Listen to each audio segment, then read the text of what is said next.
Tinggal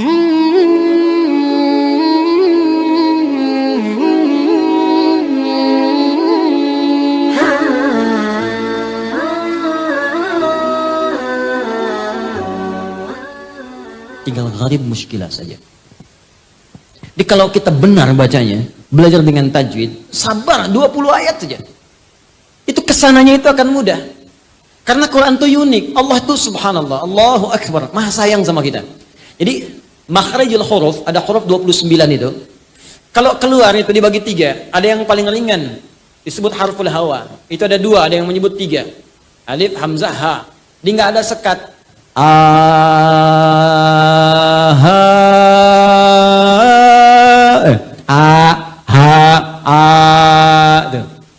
Nggak ada sekat. Disekat di sini.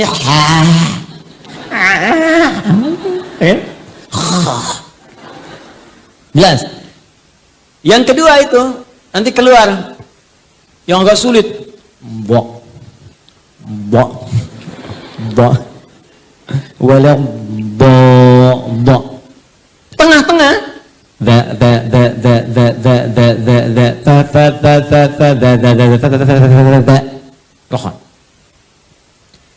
Perhatikan keindahannya. Begitu kita baca Quran surah Al-Fatihah, dari mulai udah di sini hawa sampai ke lisan sampai ke bibir. 3 ini disingkat dengan 3 huruf, alif, lam dan mim. Alif dari hawa, lam sampai ke lidah, mim sampai ke bibir. Dari segi tajwid, bukan tafsir. Setelah itu dimulai dengan pertengahan.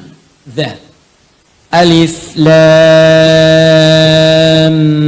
mim. Dha. Dzalikal kitabu la raiba fih. Dha. Dibiasakan lisan. Asalnya gini, dha, lidahnya nggak keluar. Tapi kalau mau mulai gampang, keluarin dulu dikit. Tutup. Nah, da dengan da, kalau sudah lancar, nanti da, Allah pertemukan dengan za, karena sering tertukar. Ya, za.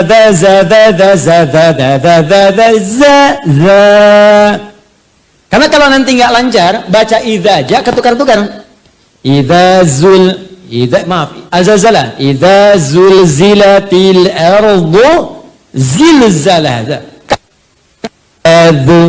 Apalagi ada yang ijajul jilatil ardu jilat tuh.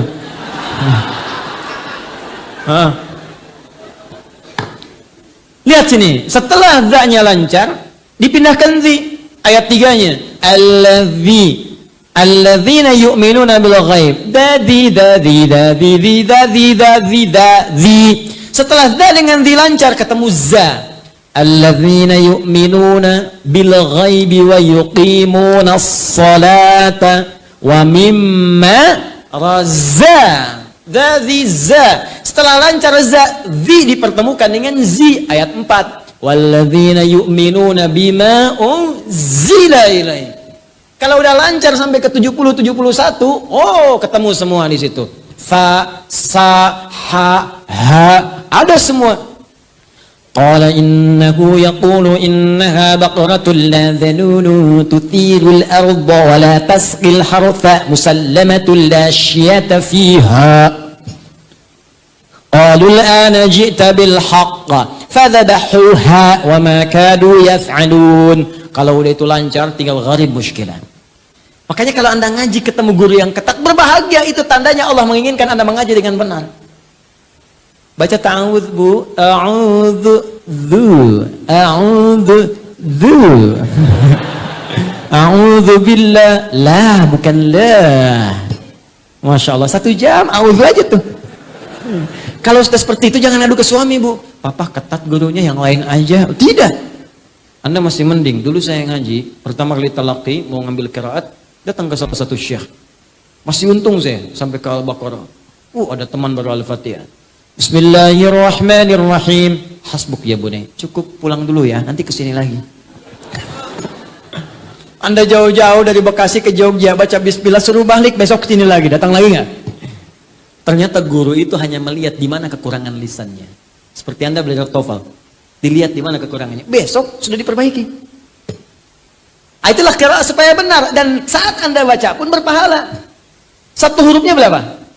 10. At-Tirmidzi hadis 2010. Man qara'a harfan min kitabillahi falahu asyru hasanat. Siapa yang baca satu huruf dari kitab Allah dapat 10 kebaikan. Walam aqul alif lam mim harfun. Saya tidak katakan alif lam mim satu huruf, tapi alif sehuruf, dua lam sehuruf, mim sehuruf. Wa likulli harfin asyru hasanat. Setiap hurufnya 10 kebaikan. Jadi kalau Anda baca alif lam mim berapa huruf? Dapat berapa tuh? Anda hitung biasa 30. Ngitungnya jangan begini ya. Jangan begini ngitungnya. 1 2 3 itu hitungan manusia biasa. Menghitung pahala kebaikan. Lihat di hadis Muslim, Anda ke masjid saja, baru nyampe belum ngapa-ngapain, itu sudah dapat 25. Jarak satu ke dua 500 tahun. Dua ke tiga 500 tahun. Makanya kalau sehari Anda ngaji, rugi Anda kehilangan berapa lama pahala. Saya cuma ingin katakan begini, coba ingat dosanya berapa banyak. Ingat dosanya berapa. Maka cari amalan cerdas, yang paling gampang nutup dosa yang ringan-ringan itu ya baca Quran. Dosa hari ini berapa ya Allah? 9 kali saya salah, kan dihitung 9. Satu huruf nun. Masih untung 1. Itu tukang hitung. Kalau belum lancar bahagia, 2 kali pahala lancar. Walladzi yatata'ata wa huwa syaqqun 'alaihi falahu ajran. Kalau ada orang terbata-bata berat mengucapkan hurufnya 2 kali pahala orang lancar. Bismillahirrahmanirrahim. 2 kali. Orang dapat 19, so 90 dia kali 2. 380. Insya Allah. Oh, kalau gitu saya nggak lancar aja Ustaz ya Om. Cara berpikir yang salah, itu pahala diapresiasi karena kesungguhannya yang lancar merubah dirinya ditemani malaikat. Makanya kalau orang rajin baca Quran itu di samping ada malaikat. Bahasa hadisnya ma'asyafaratil kiramil bararah. Maksud kiramil bararah itu kalau Anda benar baca Qurannya, dijaga oleh malaikat kemuliaan menjaga Anda berbuat baik. Jadi kalau ahli Quran itu benar walaupun dia baru baca, itu akan merubah hidupnya, pasti baik. Jadi diarahkan oleh malaikat. Didampingi, kemanapun dia pergi didampingi. Makanya rajin baca Quran, qiraat. Ya, dulu ada gerakan 1 hari 1 juz, bagus. Baca itu. One day 1 juz, one day 2 juz. Baca. Nanti kalau Anda nggak percaya silakan baca dulu aja. Nih saya ajarkan gini ya, kalau mau ringan. Supaya nggak berat bacanya. Kita ambil Al-Baqarah 1 sampai 141. Al-Fatihah kita simpan karena sudah hafal insya Allah semua. Kalau mau gampang, susah melihat 141 ayat, bagi 5 waktu sholat. 141 bagi 5 berapa? 28. 28. Jadi setiap subuh 28, zuhur 28, asar 28, maghrib 28, isya 28. Bagi 2. 14. Sebelum subuh 14 ayat, setelah subuh 14 ayat. Sebelum zuhur 14, setelah zuhur 14. 14 ayat itu kan paling 5 menit, Pak. Apa nggak punya waktu untuk akhirat kita 14 menit? Apa tidak punya waktu untuk cahaya kubur kita 14 menit? Hanya 5 menit saja, 14 ayat. Nanti rasakan perbedaannya saat kita pulang. Saya cuma katakan begini. Setiap kita pasti pulang. Kita pasti meninggal. Itu pasti. Dan kita nggak bisa pilih. Mungkin hari ini, mungkin sore ini, mungkin malam ini. Dan kita yakin kita pulang. Saya tadi katakan, Anda ke Jogja saja, ke sini aja butuh bekal. Itu baru antar dunia, di inter dunia di situ. Sekarang kita mau meninggalkan dunia dan bekal apa yang kita bawa? Minimal perbanyak ini. Sekarang anak-anak kecil sudah pada hafal malah Pak. Anak kecil 4 tahun, 5 tahun hafal Quran 30 juz. Ya, saya mengajar di Bekasi itu ada anak-anak bimbingan. Ada yang belum TK bahkan. Maghrib sekarang hampir setengah 7 di Bekasi. Mereka jam setengah 6, jam 6 sudah datang ke masjid. Berjamaah di masjid, menghafal Quran. Ada yang sekian juz, ada yang khatam dan seterusnya. Ada yang Ba'da Isya baru pulang, Ba'da Isya kerjain PR di masjid. Anda bayangkan anak 3, 4 tahun, 5 tahun sampai menghafal Quran khatam 30 juz. Untuk persiapan dia pulang, padahal dia belum balik. Anda diberikan 30 tahun, 40 tahun, 50 tahun, apa yang Anda kerjakan kalau sampai hari ini aja baca belum punya waktu? Apa yang Anda lakukan? Berusaha dengan benar. Saya sering sampaikan sebuah kisah yang anak dari Mesir itu Mu'ab. Sampai dihafal Quran padahal buta matanya, menempuh jarak 20 km, pakai motornya jadul. Di tengah jalan dia mengulang-ulang kembali, diantar bapaknya. Bapaknya kemudian tak hafal, anaknya hafal. Padahal bapaknya melihat. Satu kali datang reporter tuh, mengecek, kenapa Anda mau menghafal Quran begini? Apa jawabannya? Demi Allah katanya. Ini sebagai persiapan saya pulang menghadap Allah. Saat saya berjumpa sendirian dengan Allah. Ayah tak menemani lagi, ibu nggak ada lagi. Saya akan berkata kepada Allah pada hari itu, ya Allah, saya sudah berusaha menghafal Quran dalam keadaan mata saya buta. Kalau bekal ini belum cukup mendapatkan ridhamu untuk ke surga, mohon kurangi hukuman saya di neraka dengan Quran yang telah saya hafalkan ini. Seorang anak buta menghafal Quran untuk membawa persiapan bertemu dengan Allah. Lantas apa persiapan kita untuk kembali? Makanya mulai dari sekarang, pasti akan ada perubahan termasuk pada hidup kita di dunia. Saya berani mengatakan ini karena saya telah memulainya untuk diri saya pribadi. Setidaknya semua yang dijanjikan 100% tidak ada yang luput sampai hari ini. Maka saya yakin kita semua bisa. Syarat membaca Quran bukan jadi ustaz. Cukup kita beriman pada Allah, maka orang beriman pasti akan bersentuhan dengan Al-Quran. Walladzina yu'minuna bima unzila ilaik. Apa yang diturunkan pada Nabi Muhammad? Al-Quran. Bikin waktu dari sekarang, bikin kurikulum. Kalau sudah lancar, naikkan pada yang kedua. Apa yang kedua? Tilawah. Ini. Mulai pahami isinya. Sampai kapan baca Quran nggak ngerti isinya? Bahkan ada sindiran halus tapi tajam. Buka Quran surah 29 ayat 45. Allah menyindir lewat sholat, pakai utslu dari tilawah. Tilawah itu kan baca, pahami, amalkan. Kata Allah, utslu ma uhiya ilaika minal kitab wa aqimis sholat. Sebelum engkau sholat, baca dulu, pahami dulu bacaan-bacaan sholat, bacaan-bacaan Quran, yang engkau akan bawa dalam sholatmu. Setelah paham, baru sholat. Belajarnya begitu. Bukan berarti Anda sholat gak paham gak boleh, tidak. Maksudnya kalau ingin berkualitas, pahami sampai paham, baca. Sekarang saya tanya, berapa persen bacaan sholat pahami? Ruku ngerti nggak yang dibaca? Sujud paham nggak? Ya bagaimana Anda bisa khusyuk kalau nggak ngerti yang dibacakan? Bagaimana bisa nikmat kalau nggak paham? Makanya pikirannya liar. Di dalam hadis Abu Daud, kata Nabi, setan itu kalau kita sudah takbir, datang setan menggoda. Ada setan penggoda orang sholat namanya khinzib. Bahkan dari sejak wudhu namanya walhan. Itu setan yang menggoda Anda, apakah saya batal nggak udah? Batal nggak, itu walhan namanya. Saat sholat, Anda sudah begini, komat, itu masih bisa fokus. Gak ingat apa-apa. Tapi kalau Anda takbir, kata Nabi, kalau Anda sudah bertakbir, fayaqulu syaitanu udhkur kada. Maka setan mulai menunaikan tugasnya di situ. Mulai bermain dia. Ingat ini ya, ingat itu ya. Makanya jangan kaget ketika Anda mulai takbir, semua diingat. Allahu Akbar. Status belum diupdate, media sosial belum dijawab, macam-macam. Muncul semua. Bahkan ceramah saya pun ini nanti muncul di zuhur nih, kalau nggak percaya. Allahu Akbar. Ingat ya, kata Ustaz Adi, begitu kamu takbir, setan akan menggoda. Itu setan tuh. Setan itu. Ada. Nah, caranya bagaimana memahami? Jadi begitu lisan mengucapkan Allahu Akbar, pikiran menerjemahkan Allah Maha Besar, hati meresapi. Aku mengatakan Allah Engkau Maha Besar, tapi aku sering merasa besar dalam kehidupan. Sombong pada orang, merasa diri yang paling hebat. Itu akan hadir kehusyuan dalam jiwa kita. Itulah tilawah. Makanya orang tua kita dulu sampai kekinian, bahkan kalau ada kegiatan formal itu selalu kalau ada yang baca Quran qiraah namanya qari, di sampingnya pasti ada yang menerjemahkan. Umumnya begitu. Untuk menyampaikan makna umumnya. Kalau yang baca qari, yang menerjemahkan siapa namanya? Tuh, sari tilawah. Ya di bahasa Arab sebutnya tilawah saja. Cuman masuk ke Indonesia, mungkin yang pertama kali tilawah namanya busari. Makanya disebut sari tilawah. Kalau Dodi mungkin Dodi tilawah. Nah ini tilawah. Nah sekarang bagaimana praktek tilawah yang diajarkan, ditunjukkan oleh Nabi? Gini caranya. Tidak harus memaksa diri kita dari awal sampai akhir. Tidak. Yang kita butuhkan aja apa? Al-Fatihah jelas butuh. Jelas karena dipakai tiap hari dalam sholat. Maka sekarang coba tilawah Al-Fatihah. Tilawah, baca tafsirnya. Amalkan isinya. Setelah itu, coba cek pekerjaan kita. Tuntutan aktivitas keseharian, apa yang kita kerjakan? Passionnya apa?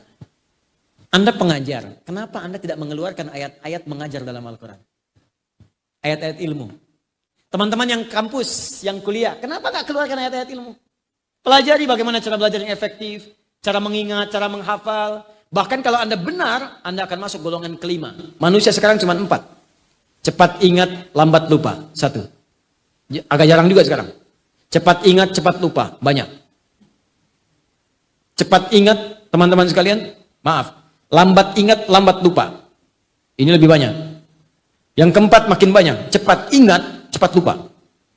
Maaf, lambat ingat, cepat lupa. Ingatnya lambat. Udah 2 jam saya ceramah, paham? Tidak. Terangkan lagi, paham. Keluar masjid, lupa. Lambat ingat, cepat lupa. Tapi yang ini melahirkan manusia kelima. Cepat ingat, sulit lupa. Jadi bukan mau ingat, mau lupa susah. Dibacakan sekali hafal. Itu mau lupa susah. Biasanya kan yang begitu utang. Ini ilmu. Ada keluarkan. Coba ibu belakang, berapa lama ibu jadi ibu?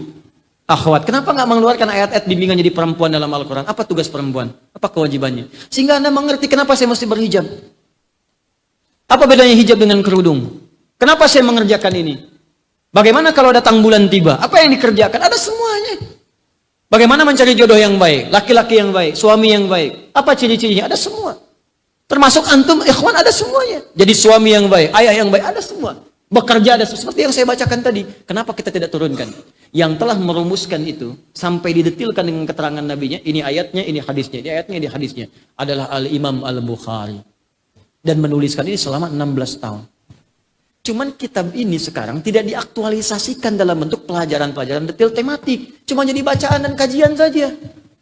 Nama kitabnya apa? Al-Jami As-Sahih Al-Musnad Al-Mukhtasar min umuri Rasulullah sallallahu alaihi wasallam wa sunanihi wa ayyamihi. Itu nama kitabnya. Coba ulangi. Kepanjangan singkat Sahih Al-Bukhari. Itu kitab hadis Sahih Al-Bukhari. Itu nama lengkapnya tadi Al-Jami. Kitab ini komprehensif. Komprehensivitas. As-Sahih semua isinya benar. Al-Musnad saya teliti tersambung ke Nabi. Di semua yang disampaikan Al-Bukhari bukan pendapat sendiri. Ini keterangan tentang Quran, ini hadisnya. Misal, nomor hadis 4017 misalnya. Ya. Oh, maaf, 4179. Apa hadisnya? Khairukum man ta'allama al-Qur'ana wa 'allama. Khairukum man ta'allama al-Qur'ana wa 'allama. Saya teliti kata Al-Bukhari. Ini dari mana ketemu dari Nabi? Ditemukan jalurnya. Saya menerima dari Hajjaj bin Minhal. Hajjaj bin Minhal menerima dari Syu'bah. Syu'bah menerima dari Alqamah bin Marthad. Alqamah bin Marthad menerima dari Sa'ad bin Ubaidah. Sa'ad bin Ubaidah menerima dari Uthman bin Affan. Dan Ali bin Abi Thalib dari Nabi SAW. Sampai diteliti ke situ. Saya pastikan semua dari Nabi. Min umuri Rasulullah SAW. Semua isi kitab saya ini, semua kegiatan Nabi SAW yang saya bisa rangkumkan. Wa sunanihi, dan sunnah-sunnah yang bisa kita ikuti. Wa ayyami, dan keseharian selama 24 jam. Disusun menjadi 97 pembahasan. 97 kitab. Setiap pembahasan ada ayat, ada hadis. Anda pelajar, buka kitab yang ketiga, Kitabul Ilmi. Di situ ada tuntunan cara belajar efektif seperti Nabi menunjukkan. Hasilnya Ali bin Abi Thalib, Abu Hurairah, dan ulama-ulama besar. Anda imannya turun naik, Ustaz. Kalau naik, semangat ibadah. Kalau turun, buka kitab kedua, Kitabul Iman. Anda siapa? Diplomat, birokrat, buka Kitabul Imarah. Anda perawat, dokter, Kitabul Marid. Ada semua. 97 kitab. Keluarkan, bikin kurikulum, Anda passionnya apa, keluarkan bimbingannya, terapkan. Demi Allah, kalau Anda kerjakan seperti ini, Anda rasakan sesuatu yang berbeda. Rasakan bedanya, bedakan rasanya, dan pasti akan terasa bedanya. Kerjakan. Terakhir, tutup. Saya tutup, tahfidz. Kan kalau kita mau kerjakan, tapi bawa-bawa mushaf, capek juga. Antum mau rapat di kantor, rapat dalam Al-Quran. Mau lamaran, cara lamaran dalam Al-Quran, kelamaan. Kata Allah, mau nggak kalau saya berikan rumus cepat, mudah menghafal Al-Quran semudah-mudahnya. Maka turunkan yang ketiga namanya tahfidz. Menanamkan Qurannya dalam jiwa kita. Jadi kalau mau dibawa kemanapun ada. Ada ayat mata, langsung di matanya. Jadi begitu menatap, mata kita dibimbing. Ini yang harus ditatap. Ini yang dipalingkan. Mendengar ada ayat telinga. Telinga kita langsung dibimbing, ayatnya muncul. Bahkan kalau salah lihat, ayatnya langsung muncul. Qul lil mu'minina yaghuddu min absarihim. Tuh. Kaki mau jalan, wala tamshi fil ardi maraha. Wa ibadur rahmanil ladzina yamshuna 'alal ardi hauna. Ada semuanya dibimbing Quran, jadi manusia Quran Anda. Itu yang paling indah. Wah, kalau sudah begitu enak. Demi Allah tidak ada kenikmatan kecuali Al-Quran. Saya buka karantina untuk menghafal Quran dengan cepat dari metode Al-Quran. Kita beri nama At-Taisir. Insya Allah 30 hari hafal Quran. Dan ternyata ada yang hafal 15 hari. 18 hari, 22 hari. Demi Allah saya katakan, setiap orang yang sudah selesai hafalan Qurannya, itu bisa jatuh tersungkur karena saking mendapatkan kenikmatan yang luar biasa yang belum pernah dirasakan sebelumnya. Nangis. Terus telepon ibunya. Wah, Pak, saya bayangkan gini aja Pak ya. Anda punya anak 4 tahun. Ajarkan surat Al-Duha. Baca dia. Anda pulang dari kantor, anak itu sedang membaca Wal-Duha wal-laili idza saja. Anda pulang seberat apapun masalah bisa hilang persoalan ketika melihat anak kecil Anda sudah mulai menghafal Quran. Sekarang anak Anda telepon begini. Pak, Ma, Alhamdulillah, aku sudah selesai hafalan Qurannya. Demi Allah saya katakan, Anda seakan-akan mendapatkan sesuatu yang tidak bisa Anda dapatkan sebelumnya. Dengan cara apapun. Tidak bisa pakai uang. Nggak bisa pakai kedudukan. Nggak bisa. Ini anugerah. Dan ada keindahan. Bukan cuma dunia, akhirat pun dimuliakan. Jadi penghafal Quran yang benar itu di akhirat nanti akan diberikan oleh Allah jubah kehormatan. mahkota kehormatan dan akan menggandeng tangan bapak ibunya, keluarga besarnya jadi pemimpin keluarganya ke surga. Itu ada di Quran surah ke-13 ayat 23 sampai 24. Sekarang saya tanya, Anda yang sudah punya keluarga besar, anak berapa, cucu berapa, siapa yang akan dibanggakan di hari akhirat ketika pulang kepada Allah? Kalau di sini jangan bangga dulu. Anda juara apa? Olimpiade, dapat Nobel. Jangankan yang beriman, yang belum beriman pun bisa mendapatkan itu. Apa kebanggaan kita di hadapan Allah Subhanahu wa taala? Nanti suatu kali kalau saya kesini lagi, mungkin kita bisa berbagi tentang cara menghafal Quran insyaallah. Ya, nanti saya contohkan nanti ada anak-anak. Ada anak 7 tahun hafal Quran dengan posisinya, dengan nomornya, dengan tematiknya, macam-macamnya. Nanti kalau kami sudah menghafal Quran, itu masya Allah, itu biasanya murajaahnya cuma pakai nomor aja. Dan sekarang anak-anak sudah semua nomor tuh Quran. Kamu dari mana tadi? Oh, dari pasar Ustaz. Cari apa? Cari ikan. Berapa beli ikannya? Ulaika ala hudan min rabbihim wa ulaika humul muflihun. PC kamu kan berapa? Khatamallahu ala qulubihim wa ala sam'ihim wa ala absarihim wa lahum adzabun adzim. Oh, masya Allah. Kamu anak kerabat berapa? Dzalikal kitabul la raiba fihi hudal lil muttaqin. Rencana menikah punya berapa istri? Alif lam mim. Mau poligami enggak? Sadaqallahul azim. Pokoknya seru lah kalau ketemu anak-anak itu. Nanti kalau dia ketemu saya tanya jawabannya Quran semua tuh. Nanti gampang kok Pak. Kalau Anda nggak percaya ada simulasi. Cuman 5 menit hafal 5 ayat dengan posisi, dengan letak, dengan macam-macam, gampang. Nanti saja kalau kesini lagi kita insya Allah lain waktu ya kita teruskan. Saya kira itu yang saya sampaikan hari ini. Tentunya apa yang saya sampaikan bisa jadi ada benar, tapi mungkin banyak salah. Kalau benar itu langsung dari Allah dan Rasulnya amalkan. Kalau salah itu mutlak dari saya. Maka tinggalkan pendapat saya. Cari guru lain. Dan belajar. Setiap yang baik-baik ambil itu semua. Jika ukurannya sesuai dengan ukuran Al-Quran dan sunnah Nabi SAW sesuai petunjuk para ulama-ulama kita. Yang kedua, tinggalkan perdebatan-perdebatan yang tidak penting. Pekerjaan-pekerjaan yang tidak bermanfaat. Kita butuh sekarang kekompakan kita semua untuk bisa menuju ridha Allah Subhanahu wa taala. Saya kira itu yang saya sampaikan. Semoga Allah muliakan. Mudah-mudahan kita bertemu di lain kesempatan. Kita akhiri dengan doa kifaratul majlis. Subhanakallahumma wa bihamdika asyhadu an la ilaha illa anta astaghfiruka wa atubu ilaik. Wa akhiru da'wana alhamdulillahi rabbil alamin. Thumma assalamu alaikum warahmatullahi wabarakatuh.